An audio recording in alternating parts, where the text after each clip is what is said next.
नमस्कार दोस्तों, मैं इंजन विश्वकर्मा एक बार फिर से आप सभी का आपके अपने YouTube channel DV online study में स्वागत करता हूं।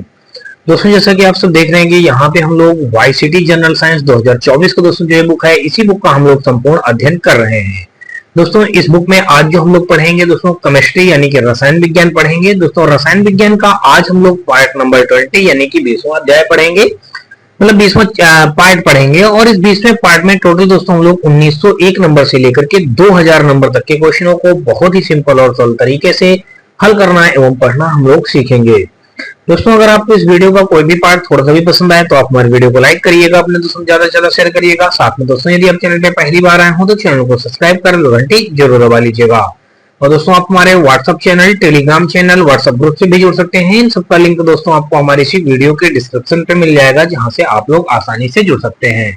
ग्रुप में जुड़ने से दोस्तों आपको ढेरों प्रकार के बेनिफिट होंगे, जैसे कि दोस्तों आपको हर रोज करंट अफेयर मिलता रहेगा, साथ में दोस्तों डेली क्लास नोट्स का ये हल सहित पीडीएफ मिलता रहेगा। और इसके साथ साथ दोस्तों आपको बता दूं कि यदि आपको किसी भी सब्जेक्ट में किसी प्रकार का कोई डाउट होता है तो आप हमारा इस चैनल पे या हमारे इस ग्रुप पे दोस्तों अपने डाउट या डॉट को भेज करके उसका सोल्यूशन भी ले सकते हैं। और साथ में दोस्तों आपको किसी प्रकार की कोई बुक वगैरह चाहिए तो उन सभी प्रकार की बुकों को भी आप हमसे फ्री ऑफ कॉस्ट पीडीएफ प्राप्त कर सकते हैं। तो ये सारे बेनिफिट हैं दोस्तों आपको हमारे ग्रुप में जुड़ने से। तो कहीं ना कहीं दोस्तों आप लोग ज्यादा से ज्यादा संख्या में आप लोग हमारे ग्रुप से जरूर जुड़े, ताकि दोस्तों आपको आने वाले एग्जामों की अच्छी तरीके से प्रिपरेशन हो सके और आपकी एक सीट सुनिश्चित हो सके। तो चलिए दोस्तों, हम लोग स्टार्ट करते हैं केमिस्ट्री यानी रसायन विज्ञान का पार्ट 20 का पहला क्वेश्चन देख लेते हैं। और दोस्तों आपको बता दूं कि यहाँ पे वही सारे क्वेश्चन सॉल्व करवाए जा रहे हैं जो रेलवे भर्ती बोर्ड द्वारा पिछले कुछ वर्षों में पूछे गए, प्रीवियस ईयर के पेपर में पूछे गए क्वेश्चनों को दोस्तों जो दिया आया पूछे गए हैं। दोस्तों उन्हीं सारे क्वेश्चनों को यहाँ पे हम लोग अध्यायवार अध्याय पढ़ रहे हैं। तो कहीं ना कहीं दोस्तों आने वाले रेलवे एग्जाम के लिए ये वीडियो और सीरीज हमारी बेहद ही महत्वपूर्ण साबित होगी। तो चलिए दोस्तों देख लेते हैं आज का अपना पहला क्वेश्चन। और पहला क्वेश्चन दोस्तों देख लीजिएगा हमारा ये रहा। दोस्तों देख लीजिएगा, यहाँ पे हमारा 1901 नंबर क्वेश्चन पे दिया गया है। कहा गया है कि P4O10 प्लस का H2O इक्वल करके दिया गया है H3PO4। समीकरण पर ध्यान दें, इस अभिक्रिया में जल के आवश्यक कण डॉट डॉट होंगे। जल के आवश्यक कण पूछा गया है, तो दोस्तों मैं आपको बता दूं कि जल के आवश्यक कण जो हो जाएंगे दोस्तों यहाँ पे हमारे 6 हो जाएंगे। 6 दोस्तों हो जाएंगे जल के आवश्यक कण। यहाँ पे हमारा 6 दोस्तों देख लीजिएगा दिया गया है समीकरण बी पे। तो ये बी विकल्प यानी कि 6 के साथ क्वेश्चन राइट हो जाएगा। आगे दोस्तों देख लीजिएगा, और अगला क्वेश्चन हमारा देख लीजिएगा 1901 के बाद अगर हम लोग देखेंगे तो बी यानी कि 6 के साथ क्वेश्चन राइट हो जाएगा। और आगे देखेंगे हम लोग 1902 नंबर पे दी गई अभिक्रिया डॉट डॉट का एक उदाहरण है। BaCl2 प्लस का Na2SO4 BaSO4 प्लस का 2NaCl। दोस्तों देख लीजिएगा, विस्थापन अभिक्रिया है, अपघटन अभिक्रिया है, फोटोलिटिक अपघटन है, दोहरी विस्थापन अभिक्रिया है। रेलवे ग्रुप डी 16/11/2018 के शिफ्ट 3 में हमारा ये पूछा हुआ क्वेश्चन है। दोस्तों देख लीजिएगा, यहाँ पे जो हमारा दिया गया है, कहा गया है कि दी गई अभिक्रिया डॉट डॉट का एक उदाहरण है, तो दोहरी विस्थापन अभिक्रिया है। क्या है दोस्तों देख लीजिएगा, दोहरी विस्थापन अभिक्रिया है। ये दिया गया है डी ऑप्शन पे। तो यहाँ पे हो जाएगा हमारा 1902 का विकल्प नंबर डी के साथ क्वेश्चन राइट हो जाएगा। आगे दोस्तों देख लीजिएगा 1903 नंबर, और इस पे हमारा कहा गया है कि इस यौगिक को कभी कभी भोजन को जल्दी पकने के लिए उसमें डाला जाता है। यह एक हल्का असंक्षारक क्षार है। नीचे दी गई अभिक्रिया इसके निर्माण की क्रिया दर्शाती है। इस यौगिक का नाम बताइए। तो NaCl प्लस का H2O प्लस का CO2 प्लस का NH3। तो यहां से अगर आप दोस्तों देखेंगे तो ये हो जाएगा sodium carbonate, sodium hydrogen carbonate, ammonium chloride या फिर दोस्तों अमोनियम कार्बोनेट। तो ये हो जाएगा देख लीजिएगा 1903 का देखेंगे तो विकल्प जो हमारा राइट हो जाएगा 1903 का, वो बी के साथ सोडियम हाइड्रोजन कार्बोनेट। देख लीजिएगा, सोडियम हाइड्रोजन कार्बोनेट जो होता है दोस्तों, वो सोडियम बाइकार्बोनेट को खाने का सोडा भी कहा जाता है। इसका प्रयोग भोजन को पकाने में किया जाता है। देख लीजिए, सोडियम हाइड्रोजन कार्बोनेट दोस्तों ये दिया गया है बी ऑप्शन पे। इसको हम लोग क्या बोलेंगे देख लीजिएगा, ये जो बी ऑप्शन पे दिया गया है सोडियम हाइड्रोजन कार्बोनेट, ये बी, इसको हम लोग बोलते हैं दोस्तों, क्या बोलेंगे, सोडियम बाइकार्बोनेट बोलते हैं। क्या बोलेंगे, सोडियम बाइकार्बोनेट। तो यहां से दोस्तों अगर देखेंगे तो ये हो जाएगा सोडियम। आगे दोस्तों लिख दीजिएगा बाइकार्बोनेट, बाइकार्बोनेट ये बोलेंगे। और इसको हम बोलते हैं खाने का सोडा भी बोला जाता है। इसको क्या कहा जाता है? खाने का, आगे लिख दीजिएगा दोस्तों, सोडा भी बोला जाता है। ये दिया गया है दोस्तों, देख लीजिएगा 1903 का विकल्प नंबर हम देखेंगे तो ये बी के साथ क्वेश्चन राइट हो जाएगा।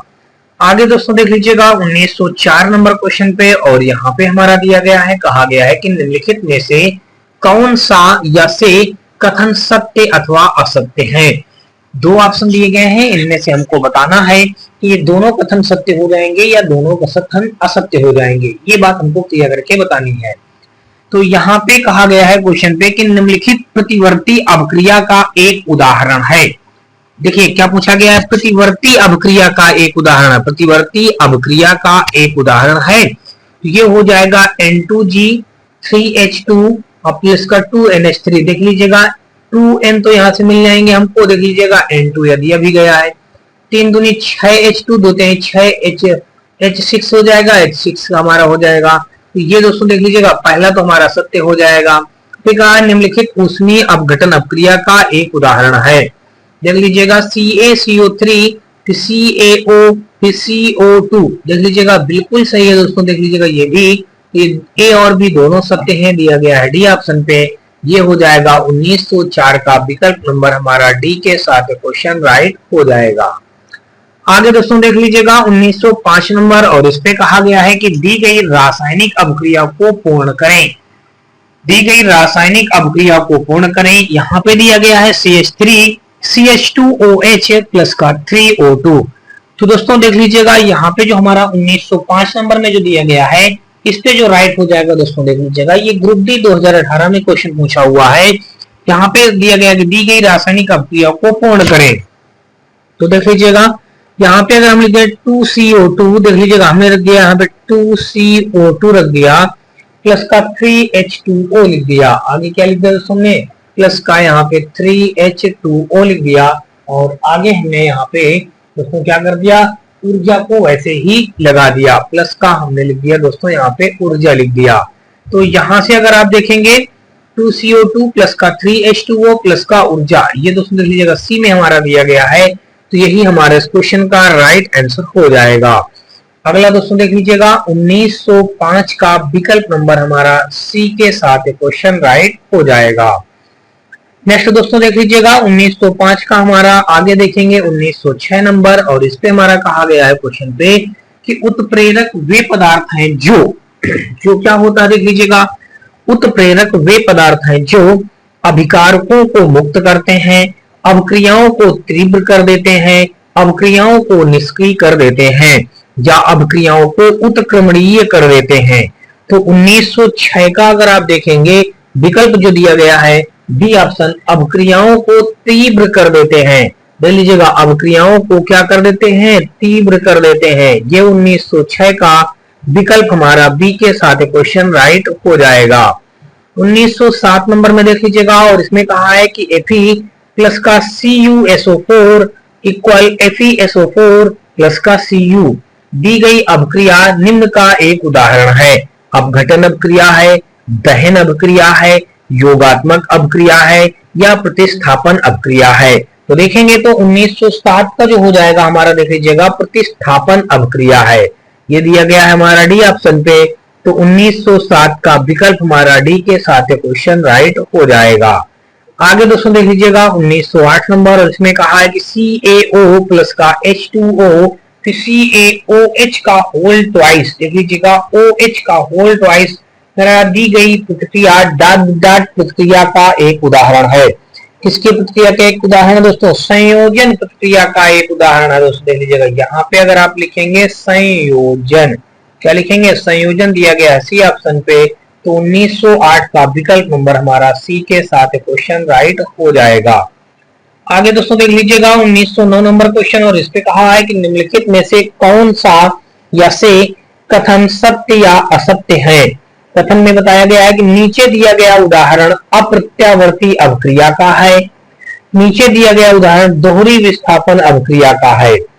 तो ये दोस्तों देखेंगे 1909 का अगर आप देखेंगे तो ये जो हो जाएगा विकल्प हमारा बन जाएगा।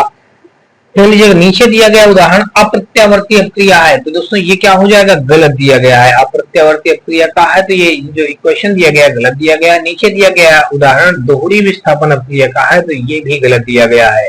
तो ए और बी दोनों असत्य हैं। दिया गया सी पे, तो 1909 का विकल्प हमारा सी के साथ राइट हो जाएगा। रेलवे ग्रुप डी 2018 का क्वेश्चन है। आगे दोस्तों देख लीजिएगा 1910 नंबर, और इस पे कहा गया है कि निम्नलिखित में से कौन सा कथन सत्य या असत्य है।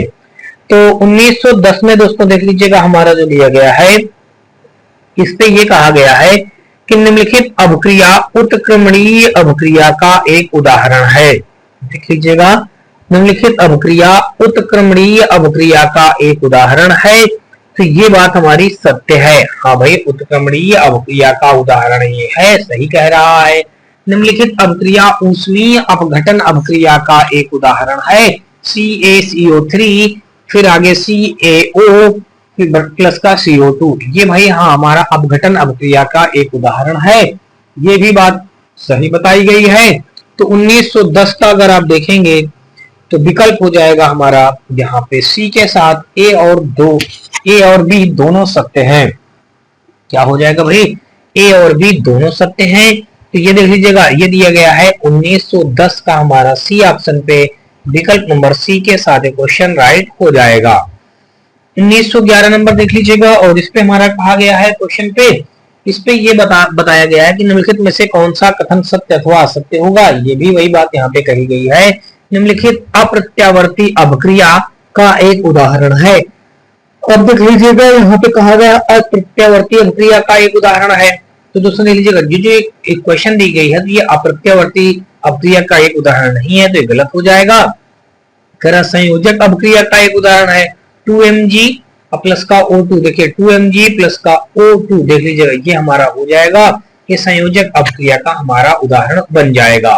और फिर देखेंगे दोस्तों देख लीजिएगा तो ये जो हो जाएगा देख लीजिएगा ये हमारा हो जाएगा केवल बी सत्य है। तो ये देख लीजिएगा दिया गया डी ऑप्शन पे। तो 1911 का विकल्प नंबर हमारा कौन सा हो जाएगा, डी के साथ क्वेश्चन राइट हो जाएगा।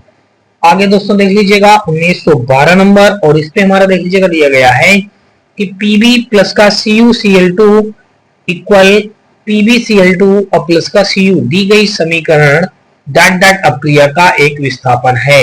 दी गई समीकरण विस्थापन अपक्रिया का एक उदाहरण है दोस्तों। किसका, विस्थापन अपक्रिया का एक उदाहरण है। 1912 का विकल्प हमारा ए के साथ क्वेश्चन राइट हो जाएगा।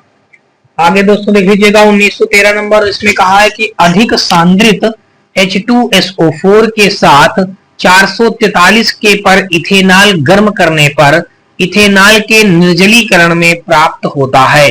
मीथेन प्राप्त होगा, मीथीन होगा, ईथेन होगा या एथीन होगा। रेलवे ग्रुप डी 10/10/2018 का शिफ्ट थर्ड के हमारा पूछा हुआ है क्वेश्चन है। 1913 का अगर आप देखेंगे तो विकल्प हो जाएगा हमारा डी एथीन। दोस्तों देख लीजिएगा क्या हो जाएगा, एथीन दिया गया है हमारा देख लीजिएगा डी ऑप्शन पे। यही हमारा डी ऑप्शन इस क्वेश्चन का राइट आंसर हो जाएगा। चलिए भाई आगे हम लोग देखेंगे, और अगला क्वेश्चन दोस्तों देख लीजिएगा यहाँ पे दिया गया है, कहा गया है कि निम्नलिखित में से कौन सा एक अति ऊष्मा क्षेपी है। निम्नलिखित में से कौन सा एक अति ऊष्मा क्षेपी है। जल में वॉशिंग सोडा घोलना, जल में ब्लीचिंग पाउडर घोलना, जल में सल्फ्यूरिक अम्ल घोलना, जल में कॉपर सल्फेट घोलना। 1914 का अगर आप देखेंगे तो ये हो जाएगा विकल्प नंबर हमारा सी, यानी कि जल में सल्फ्यूरिक अम्ल घोलना। देखिए जिन रासायनिक अभिक्रियाओं में ऊष्मीय ऊर्जा निकलती है उन्हें ऊष्माक्षेपी अभिक्रियाएं कहते हैं। यानी कि विकल्प नंबर हमारा हो जाएगा निम्नलिखित में से कौन सा एक अति ऊष्माक्षेपी है, तो जल में एक सल्फ्यूरिक अम्ल घोलना। ये दिया गया है 1914 का विकल्प नंबर हमारा सी के साथ क्वेश्चन राइट हो जाएगा। आगे दोस्तों देख लीजिएगा 1915 नंबर, और इसमें कहा है कि MnO2 प्लस का 4HCl इक्वल आगे दिया गया MnCl2 प्लस का H2O प्लस का Cl2। दी गई अभिक्रिया डॉट डॉट अभिक्रिया का एक उदाहरण है। संयोजन अभिक्रिया का एक उदाहरण है, विस्थापन अभिक्रिया का एक उदाहरण है, दोहरे विस्थापन अभिक्रिया का एक उदाहरण है, रेडॉक्स अभिक्रिया का एक उदाहरण है। तो 1915 का देखेंगे तो विकल्प हो जाएगा हमारा डी, रेडॉक्स। देख लीजिएगा यहाँ पे क्या हो जाएगा, रेडॉक्स। देख लीजिएगा हम लिख देंगे रेडॉक्स अभिक्रिया का उदाहरण है, ये दिया गया है हमारा, देख लीजिएगा डी ऑप्शन पे। तो 1915 का विकल्प हमारा डी के साथ क्वेश्चन राइट हो जाएगा। आगे दोस्तों देख लीजिएगा 1916 नंबर, और इस पे कहा है कि निम्नलिखित में से कौन सा समीकरण किसी ढांचागत रासायनिक समीकरण को निरूपित करता है। ग्रुप डी 2018 का ये क्वेश्चन पूछा गया है हमारा। इसमें दोस्तों देख लीजिएगा जो दिया गया है, कौन सा समीकरण किसी ढांचागत रासायनिक समीकरण को निरूपित करता है। Mg प्लस का O2, MgO, ZnH2SO4, ZnSO4 plus का H2, 2Mg प्लस का O2, 2MgO और CO2H2 CH3OH।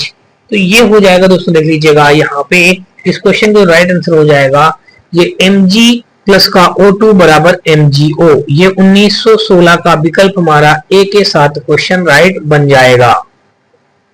1917 नंबर दोस्तों देख लीजिएगा, कहा गया कि संगमरमर चिप्स पर तनु हाइड्रोक्लोरिक एसिड की क्या क्रिया होती है। संगमरमर चिप्स पर तनु हाइड्रोक्लोरिक एसिड की क्या क्रिया होती है। CaCO3 प्लस का 2HCl, फिर CaCl2 प्लस का H2O और प्लस का CO2। फिर आगे दोस्तों देख लीजिएगा, ऐसे ही करके हमारे 4 विकल्प दिए गए हैं। इन 4 विकल्पों में से जो राइट आंसर हो जाएगा वो हो जाएगा दोस्तों, देख लीजिएगा रेलवे ग्रुप डी 2018 में पूछा हुआ क्वेश्चन है CaOCO3। देख लीजिए CaCO3 प्लस का 2HCl और प्लस का CaCl2 और प्लस का H2O और फिर उसके बाद देखेंगे प्लस का CO2। ये हो जाएगा दोस्तों, देख लीजिएगा 1917 का विकल्प हमारा ए के साथ क्वेश्चन राइट हो जाएगा। नेक्स्ट क्वेश्चन हम लोग देखेंगे 1918 नंबर क्वेश्चन, और इस पे हमारा दिया गया है, कहा गया है कि कॉपर ऑक्साइड CuO और कार्बन मोनोऑक्साइड अभिक्रिया में अपचयन अभिकारक है।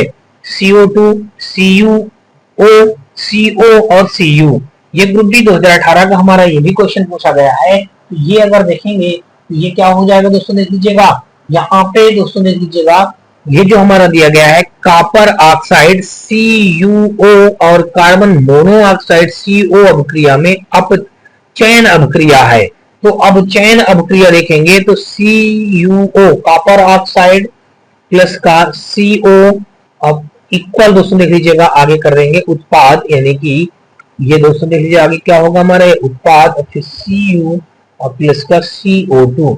ये और ये दोस्तों हमारे क्या हो जाएंगे, ये अपचयन हो जाएंगे। क्या हो जाएंगे, अपचयन हो जाएंगे। और ये जो हो जाएंगे हमारे क्या हो जाएंगे, ये ऑक्सीकरण हो जाएंगे, ऑक्सीकरण हो जाएंगे। यहाँ पे अगर देखेंगे तो ये विकल्प जो हो जाएगा हमारा CuO, देख लीजिएगा यही इस क्वेश्चन का राइट आंसर बन जाएगा। 1918 का हमारा विकल्प बी के साथ क्वेश्चन राइट हो जाएगा। आगे दोस्तों देख लीजिएगा 1918 के बाद हम लोग देखेंगे 1919 नंबर, और इस पे हमारा कहा है कि जब बिजली प्रवाहित करने से एक पदार्थ का नए पदार्थ में अपघटन किया जाता है तो इनमें से कौन सी रासायनिक अभिक्रिया होती है। उसमें अपघटन होगा, अपघटन अभिक्रिया होगी, फोटोलिटिक अपघटन होगा या इलेक्ट्रोलिटिक अपघटन होगा। तो ये दोस्तों हम आपको बता दें कि रसायन विज्ञान में विद्युत अपघटन उस प्रक्रिया को कहते हैं जिसके द्वारा किसी रासायनिक यौगिक में विद्युत धारा प्रवाहित करके उसके रासायनिक बंधों को तोड़ा जाता है। जैसे जल में विद्युत धारा प्रवाहित करने पर जल हाइड्रोजन एवं ऑक्सीजन में विघटित हो जाता है, जिसे जल का विद्युत अपघटन कहते हैं। ये हो जाएगा कुल मिलाकर के इलेक्ट्रोलिटिक अपघटन कहेंगे। दोस्तों क्या बोलेंगे इसको, इलेक्ट्रोलिटिक अपघटन, यानी कि 1919 का विकल्प हमारा डी के साथ क्वेश्चन राइट हो जाएगा। आगे दोस्तों देख लीजिएगा 1919 का विकल्प नंबर डी के साथ क्वेश्चन राइट हो गया। और नेक्स्ट देखेंगे 1920 नंबर, और इस पे हमारा कहा गया है कि निम्न में से कौन सी क्रिया अत्यधिक ऊष्माक्षेपी होती है। ब्लीचिंग पाउडर का जल में घुलना, धावन सोडा का जल में घुलना, कॉपर सल्फेट का जल में घुलना या सल्फ्यूरिक अम्ल का जल में घुलना। तो 1920 का देखेंगे तो विकल्प डी हो जाएगा, सल्फ्यूरिक अम्ल का जल में घुलना। ये दिया गया है डी ऑप्शन। तो 1920 का विकल्प हमारा डी के साथ क्वेश्चन राइट हो जाएगा। आगे दोस्तों देख लीजिएगा 1921 नंबर, और इस पे कहा है कि ऑक्सीकरण अभिक्रिया जो गर्मी और प्रकाश पैदा करती है वह है। ऑक्सीकरण अभिक्रिया जो गर्मी और प्रकाश पैदा करती है वो क्या है दोस्तों? वो हमारी दोस्तों हो जाएगा उदासीन होता है। दोस्तों क्या हो जाएगा? वो एक उदासीन अभिक्रिया है। दोस्तों क्या हो जाएगा? उदासीन अभिक्रिया होती है। तो ये हो जाएगा विकल्प नंबर। दोस्तों देख लीजिएगा ऑक्सीकरण अभिक्रिया जो गर्मी और प्रकाश पैदा करती है, तो उदासीन जो हमने बोल दिया दोस्तों, उदासीन ये सही नहीं होगा, दहन सही होगा। देखिए वह रासायनिक प्रक्रिया जिसमें कोई पदार्थ ऑक्सीजन से अभिक्रिया कर ऊष्मा तथा प्रकाश उत्पन्न करती है वह दहन कहलाती है। दोस्तों क्या कहलाती है? दहन कहलाएगी। ये उदासीन गलत हो जाएगा, ऊष्माक्षेपी भी, ऊष्माशोषी भी, लेकिन जो दहन शब्द दिया गया है यही इस क्वेश्चन का राइट आंसर हो जाएगा। आगे दोस्तों देख लीजिएगा 1922 नंबर, और इसमें हमारा कहा गया है कि ऊष्माक्षेपी अभिक्रिया का वह अभिक्रिया होती है जिसमें ऊष्माक्षेपी अभिक्रिया वह अभिक्रिया होती है जिसमें ऑक्सीजन की क्षति होता है, ऊष्मा का अवशोषण होता है, ऑक्सीजन प्राप्त होती है, ऊष्मा निकलती है। ये 1922 का अगर आप देखेंगे तो विकल्प हमारा जो हो जाएगा डी, ऊष्मा निकलती है। क्या निकलेगी दोस्तों? ऊष्मा निकलती है। ये दिया गया है विकल्प नंबर डी पे, यही इस क्वेश्चन का राइट आंसर हो जाएगा। 1922 का विकल्प नंबर हमारा डी के साथ क्वेश्चन राइट हो जाएगा। और अगला हम लोग देखेंगे 1923 नंबर, और इस पे कहा है कि अभिकारकों को विभाजित करने के लिए डाट डाट अभिक्रिया में ऊर्जा की आवश्यकता होती है।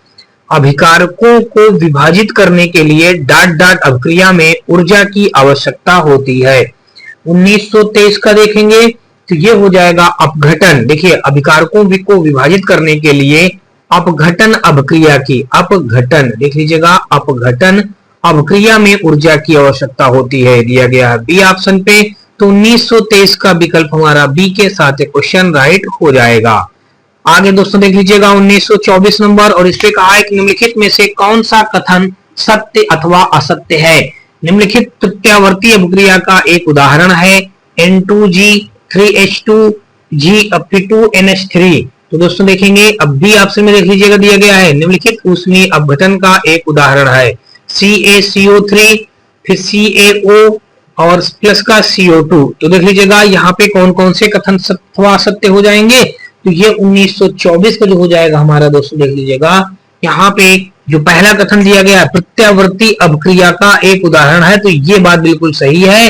लेकिन ये कह रहा है ऊष्मीय अपघटन का एक उदाहरण, तो दोस्तों ये गलत हो जाएगा। ये केवल यहाँ पे देखेंगे केवल विकल्प हमारा ए सत्य है। ये 1924 का विकल्प नंबर हमारा बी के साथ क्वेश्चन राइट हो जाएगा। आगे दोस्तों देख लीजिएगा 1925 नंबर, और इस पे हमारा कहा गया है क्वेश्चन पे कि एक सूखी टेस्ट ट्यूब में लेड नाइट्रेट के क्रिस्टल्स को तेज गर्म करने पर क्या होगा। एक सूखी टेस्ट ट्यूब में लेड नाइट्रेट के क्रिस्टल्स को तेज गर्म करने पर क्या होगा। एक पीले रंग का अवशेष छोड़ जाते हैं, फिर एक भूरे रंग का अवशेष छोड़ जाते हैं, ट्यूब में से सफेद धुआं निकलता है, क्रिस्टल तुरंत गल जाते हैं। ये रेलवे ग्रुप डी में दोस्तों हमारा देख लीजिए कब पूछा गया है 1925 में। हमारा बी एक भूरे रंग का अवशेष छोड़ जाता है, ये दिया गया है बी ऑप्शन पे। तो भाई यहाँ पे 1925 का विकल्प नंबर हमारा बी के साथ क्वेश्चन राइट हो जाएगा। आगे दोस्तों देख लीजिएगा 1926 नंबर, और 1926 नंबर क्वेश्चन में कहा गया है कि निम्नलिखित में से कौन सा या से एक कथन सत्य है।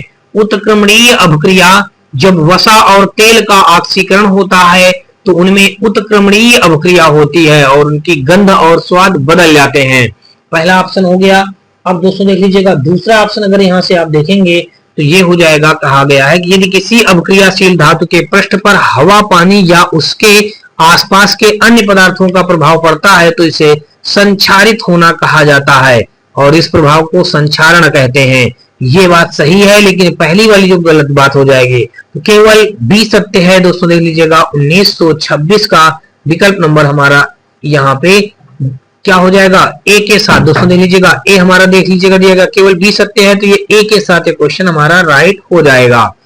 नेक्स्ट क्वेश्चन दोस्तों देखेंगे, ग्रुप डी 2018 में हमारा पूछा हुआ क्वेश्चन है। और आगे दोस्तों देख लीजिएगा 1927 नंबर, और इस पे हमारा कहा गया है क्वेश्चन पे कि रासायनिक अपक्रिया जिसमें गर्मी उत्पन्न होती है उसे एक डाट डाट कहा जाता है।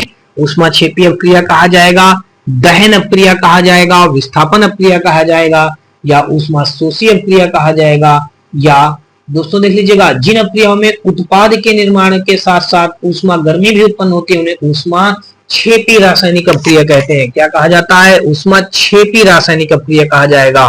तो 1927 का विकल्प नंबर हमारा ए के साथ क्वेश्चन राइट हो जाएगा। आगे देख लीजिएगा 1928 नंबर, और इस पे कहा है कि दी गई अपक्रियाओं में से कौन सी संयोजन अपक्रियाओं के विपरीत होती है? दी गई अपक्रियाओं में से कौन सी संयोजन अपक्रियाओं के विपरीत होती है? दोहरा विस्थापन, विस्थापन, अपघटन, अवक्षेपण। तो यहाँ पे दोस्तों देख लीजिएगा 1928 का जो हो जाएगा विकल्प नंबर हमारा देख लीजिएगा सी, अपघटन हो जाएगा।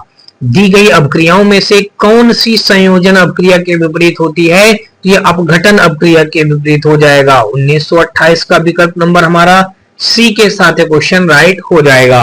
आगे दोस्तों देख लीजिएगा 1929 नंबर, और इस पे कहा है कि निम्नलिखित में से कौन सा रासायनिक समीकरण संतुलित है? देख लीजिएगा H2O2, देख लीजिएगा पहला तो संतुलित नहीं है, Na, फिर H2H2, OH, बी वाला भी संतुलित नहीं है, MgO2 ये भी नहीं संतुलित है, 2Mg देखिए 2MgO2O2 ये विकल्प नंबर हमारा डी जो है देख लीजिएगा यही समीकरण हमारा संतुलित है। ये 1929 का विकल्प नंबर हमारा डी के साथ क्वेश्चन राइट हो जाएगा। आगे दोस्तों देख लीजिएगा, और अगला हम लोग देखेंगे 1930 नंबर, और इस पे हमारा कहा गया है निम्नलिखित में से कौन सा या से कथन सत्य है? एक संतुलित रासायनिक समीकरण में अभिकारकों और उत्पादों में सभी तत्वों के परमाणुओं की संख्या समान होती है। तो ये बात दोस्तों सही कह रहा है, सभी तत्वों की परमाणु संख्या क्या होती है? समान होती है। एक असंतुलित रासायनिक समीकरण में अभिकारकों और उत्पादों में एक या अधिक अवयवों वाले परमाणुओं की संख्या असमान होती है। तो ये भी बात सही है। तो 1930 का हमारा विकल्प ए के साथ क्वेश्चन राइट हो जाएगा। आगे दोस्तों देख लीजिएगा, और अगला हम लोग देखेंगे यहाँ पे, और इस पे कहा गया है 1931 नंबर पे कि उस अभिक्रिया को क्या कहते हैं जिसमें दो यौगिक आयनों का आदान प्रदान कर नए यौगिक बनाते हैं? संयोजन कहा जाएगा, समावयीकरण का अभिक्रिया कहा जाएगा, अपघटन अभिक्रिया कहा जाएगा, या फिर दोस्तों द्विविस्थापन अभिक्रिया कहा जाएगा। दोस्तों हम आपको बता दें कि जब उस अभिक्रिया को क्या कहते हैं जिसमें दो यौगिक आयनों का आदान प्रदान कर नए यौगिक बनाते हैं उन्हें द्विविस्थापन अभिक्रिया कहा जाता है। डी के साथ 1931 का विकल्प नंबर हमारा डी के साथ क्वेश्चन राइट हो जाएगा। आगे दोस्तों देख लीजिएगा 1932 नंबर, और इस पे हमारा कहा गया है कि निम्नलिखित में से कौन सी एक अवक्षेपण अभिक्रिया है? निम्नलिखित में से कौन सी एक अवक्षेपण अभिक्रिया है? तो दोस्तों देख लीजिएगा चार ऑप्शन दिए गए हैं। चार ऑप्शनों में देख लीजिएगा पहला पूछा गया सोडियम सल्फेट प्लस का बेरियम क्लोराइड, फिर बेरियम सल्फेट प्लस का सोडियम क्लोराइड, फिर इसी प्रकार लेड प्लस लेड और कॉपर क्लोराइड, फिर आगे दिया गया है लेड क्लोराइड प्लस का कॉपर, मीथेन प्लस का ऑक्सीजन, फिर कार्बन डाइऑक्साइड प्लस का जल, कैल्शियम कार्बोनेट, फिर आगे कैल्शियम ऑक्साइड प्लस का कार्बन डाइऑक्साइड। तो ये ग्रुप डी 2018 में पूछा हुआ क्वेश्चन है। ये हो जाएगा देख लीजिएगा sodium sulphate, barium chloride, barium sulphate, sodium chloride, ये दिया गया है ए ऑप्शन पे। तो 1932 का विकल्प नंबर हमारा ए के साथ क्वेश्चन राइट हो जाएगा। आगे दोस्तों देख लीजिएगा कहा गया है कि वनस्पत पदार्थों के खाद्य में अपघटन की अपक्रिया डाट डाट का एक उदाहरण है। ऊष्माक्षेपी का, ऊष्माशोषी का, विस्थापन का, या दोहरा विस्थापन का। दोस्तों हम आपको बता दें कि वनस्पत पदार्थों के खाद्य में अपघटन की अपक्रिया ऊष्माक्षेपी अपक्रिया का एक उदाहरण है। इसका उदाहरण है दोस्तों ऊष्माक्षेपी अपक्रिया का एक उदाहरण है। जिस अपक्रियाओं में उत्पाद के साथ साथ ऊष्मा का उत्सर्जन होता है उसे ऊष्माक्षेपी अपक्रिया कहते हैं। हाइड्रोजन का जलना एक ऊष्माक्षेपी अपक्रिया होती है। तो ये जो हो जाएगा ऊष्माक्षेपी अपक्रिया दोस्तों देख लीजिएगा ए ऑप्शन। तो 1933 का विकल्प ए के साथ क्वेश्चन राइट हो जाएगा। दोस्तों मैं एक चीज आपको बता दे रहा हूं, देखिए हाइड्रोजन का जलना, हाइड्रोजन आगे लिख दीजिएगा का जलना, जलना क्या होता है दोस्तों? ऊष्माक्षेपी देख लीजिएगा, हम यहाँ पे क्या लिख देंगे, ऊष्मा क्षेपी अभिक्रिया। ऊष्मा, आगे दोस्तों लिख दीजिएगा ऊष्मा क्षेपी अभिक्रिया है। अभी आगे लिख दीजिएगा क्रिया है। ठीक है भाई, चलिए आगे देख लेते हैं। 1934 नंबर में कहा है कि निम्नलिखित में से किस अभिक्रिया में अवक्षेप तैयार होता है। निम्नलिखित में से किस अभिक्रिया में अवक्षेप तैयार होता है। अपघटन में, दोहरा विस्थापन में, विस्थापन में या संयोग में। तो 1934 का देखेंगे तो बी ऑप्शन दोहरा विस्थापन में। देख लीजिएगा, निम्नलिखित में से किस अभिक्रिया में अवक्षेप तैयार होता है, तो दोहरा विस्थापन में अवक्षेप तैयार होगा। 1934 का विकल्प नंबर हमारा बी के साथ क्वेश्चन राइट हो जाएगा। आगे दोस्तों देख लीजिएगा 1935 नंबर, इसमें कहा है कि गर्म करने पर कैल्शियम कार्बोनेट का कैल्शियम ऑक्साइड और कार्बन डाइऑक्साइड में अपघटन डॉट डॉट का एक उदाहरण है। विद्युत अपघटनी अपघटन अभिक्रिया, तापीय अपघटन अभिक्रिया, ऊष्मा क्षेपी अभिक्रिया, प्रकाश अपघटन अभिक्रिया। ये 1935 का जो हो जाएगा हमारा विकल्प नंबर बी, तापीय अपघटन अभिक्रिया, ये दिया गया है। देख लीजिएगा बी ऑप्शन पे, तो 1935 का विकल्प नंबर हमारा बी के साथ क्वेश्चन राइट हो जाएगा। आगे दोस्तों देख लीजिएगा 1936 नंबर, और इस पे कहा है कि अवक्षेपण, क्या दोस्तों अवक्षेपण को अंग्रेजी में बोलेंगे तो प्रिसिपिटेशन बोला जाएगा। अवक्षेपण अभिक्रिया डॉट डॉट उत्पादित करती है, पायस उत्पादित करेगी, अघुलनशील लवण या अम्ल या फिर दोस्तों क्षार। तो यहाँ पे देखेंगे तो ये अघुलनशील लवण उत्पादित करेगी दोस्तों, क्या अघुलनशील लवण, ये दिया गया है बी ऑप्शन पे। तो 1936 का विकल्प नंबर बी के साथ क्वेश्चन राइट हो जाएगा। आगे दोस्तों देख लीजिएगा 1937 नंबर, और इस पे कहा है कि निम्नलिखित में से कौन सा यह निर्धारित करता है कि रासायनिक अभिक्रिया नहीं हुई है। आकार में परिवर्तन, गैस की उत्पत्ति, रंग में परिवर्तन, अवस्था में परिवर्तन। तो 1937 का हो जाएगा आकार में परिवर्तन। निम्नलिखित में से कौन सा यह निर्धारित करता है कि रासायनिक अभिक्रिया नहीं हुई है, तो यह आकार में परिवर्तन जो हो जाएगा यही इस क्वेश्चन का राइट आंसर हो जाएगा। आगे दोस्तों देख लीजिएगा 1938 नंबर, ऑक्सीकरण क्या होता है, कह रहा है ऑक्सीकरण क्या होता है। तो ऑक्सीकरण दोस्तों जो होता है वो रासायनिक अभिक्रिया के दौरान पदार्थ का ऑक्सीजन ग्रहण करना होता है। देख लीजिएगा दिया गया बी ऑप्शन पे, रासायनिक अभिक्रिया के दौरान पदार्थ का ऑक्सीजन ग्रहण करना ही ऑक्सीकरण होता है। तो 1938 का विकल्प नंबर हमारा बी के साथ क्वेश्चन राइट हो जाएगा। आगे दोस्तों देख लीजिएगा 1939 नंबर, और इस पे हमारा देख लीजिएगा दिया गया है, इस पे कहा है कि इनमें से कौन सी ऊष्मा क्षेपी अभिक्रिया है। कपूर का ऊर्ध्वपातन, विकल्पों में से सभी, पानी का वाष्पीकरण, बिना बुझे चूने के साथ पानी की अभिक्रिया। तो 1939 का देखेंगे डी, बिना बुझे चूने के साथ पानी की अभिक्रिया। बिना बुझे चूने के साथ पानी की अभिक्रिया दिया गया है डी ऑप्शन पे।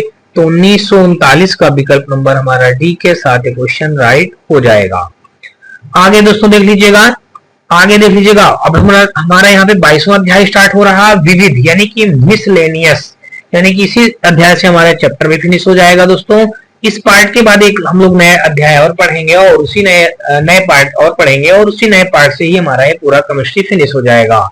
यानी कि 21 भागों में केमिस्ट्री हमारी पूरी फिनिश हो जाएगी दोस्तों। तो आप लोग देख लीजिएगा, यहाँ पे हम लोग अगला क्वेश्चन देख रहे हैं, जरा इस कथन का खंडन किसने किया कि कार्बनिक यौगिक केवल एक जीवित प्रणाली तंत्र के भीतर ही बन सकते हैं।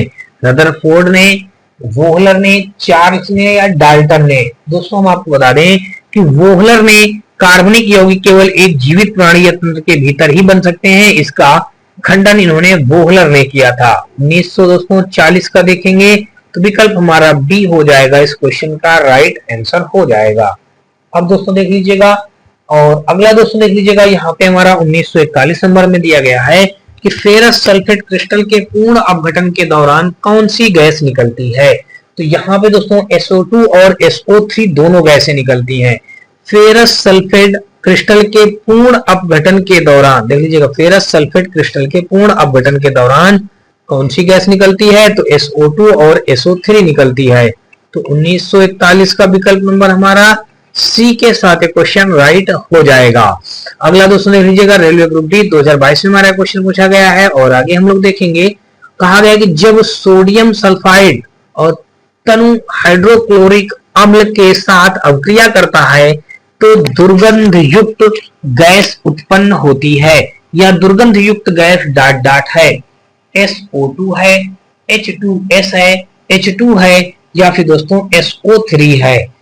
1942 को देखेंगे तो विकल्प हो जाएगा हमारा भी H2S। देख लीजिएगा क्या हो जाएगा, राइट, H2S ये दिया गया है हमारा दोस्तों, देख लीजिएगा बी ऑप्शन पे 1942 का यहाँ पे हमारा बी के साथ क्वेश्चन राइट बन जाएगा।